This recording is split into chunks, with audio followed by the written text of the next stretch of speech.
কাতার বিশ্বকাপে চমক দেয়া আটলাস লায়নরা এবারও যে থামতে আসেনি তা প্রমাণ করে দিল আরও একবার। 2026 বিশ্বকাপের প্রথম দল হিসেবে কোয়ার্টার ফাইনালের টিকিট কেটে ফুটবল বিশ্বকে জানান দিল তারা এবার নতুন করে ইতিহাস লিখতে এসেছে। হিউস্টনে স্বাগতিক কানাডাকে 3-0 গোলে উড়িয়ে দিয়ে শেষ আটের মঞ্চে পা রাখল হাকিমি দিয়াজরা।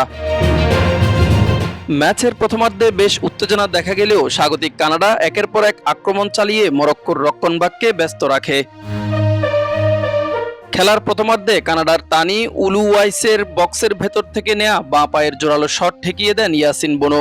সেই অবিশ্বাস্য সেভ এবং প্রথমার্ধে কানাডার ফিনিশিংয়ের ব্যর্থতায় গোলশূন্য ড্র নিয়ে শেষ হয় প্রথমার্ধের লড়াই।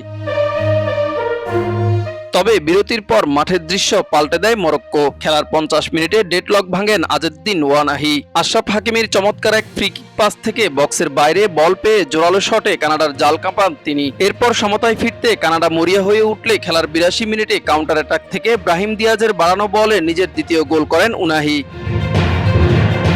মরক্কোর চমক এখানেই শেষ নয়। খেলায় যোগ করা সময়ের 8 মিনিটে সুফিয়ান রাহিমির দুর্দান্ত গোলে কানাডাকে উড়িয়ে দেয় মরক্কো।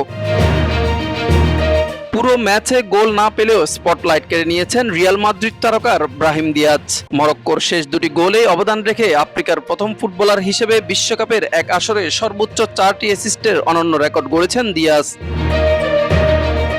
মরক্কোর এই দাপুটে ফুটবলই বলে দিচ্ছে এবারের বিশ্বকাপে যে কোনো দলের জন্যই তারা হতে পারে আতঙ্কের নাম। মিজান ফারাবি, দিগন্ত স্পোর্টস।